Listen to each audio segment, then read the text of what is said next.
నమస్తే అండి. ఈరోజు వచ్చేసి బొబ్బర్లు శనగపప్పు రెండు మిక్స్ చేసి వడలు చేశాను స్నాక్ కింద. యాక్చువల్గా బొబ్బర్లు ఒకటే చేద్దాము బాగుంటాయి అనుకుంటే అది క్వాంటిటీ తక్కువగా ఉండింది. సో శనగపప్పు రెండు ఏమవుతుందంటే రెండింటికి నానే టైం సేమ్ ఉంటుంది కాబట్టి రెండు కాంబినేషన్ బాగుంటాయి. ప్లస్ క్యాలరీస్ కూడా సేమ్ మ్యాచ్ అవుతాయి.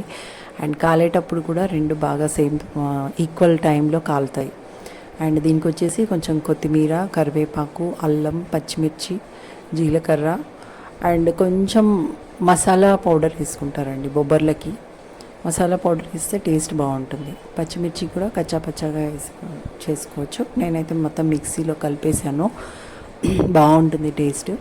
సో ఇలా రెండు మంచి క్యాలరీస్, మంచి ఫుడ్ అండి.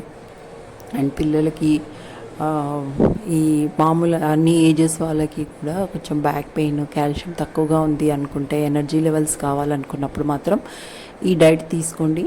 చాలా బాగుంటుంది. స్నాక్ కింద, ఈవెన్ బ్రేక్ఫాస్ట్ కింద తీసుకోవచ్చు, స్నాక్ కింద తీసుకోవచ్చు. వీక్లీ వన్స్ తీసుకుంటే బెటర్.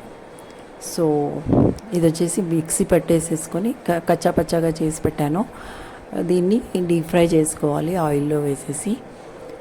మామూలుగా కొంచెం కావాలనుకుంటే ఉల్లిపాయలు సన్నగా తరిగేసి అవి కూడా దానిలో యాడ్ చేసుకుంటే సరిపోతుంది. అది మీ చాయిస్ అండి. ఉల్లిపాయలు వేసుకోవాలా వేసుకోకూడదా అనేది మీ ఇంట్రెస్ట్. వేసుకుంటే బాగుంటుంది. దట్టు ఇది సమ్మర్ కాబట్టి కొంచెం హీట్ ఇది ఉంటుంది. ఈ ఫ్రైడ్ ఐటమ్స్ తిన్నప్పుడు కొంచెం కడుపులో మంటలాగా ఉండకుండా ఈ ఉల్లిపాయలు బ్యాలెన్స్ చేస్తూ ఉంటాయి.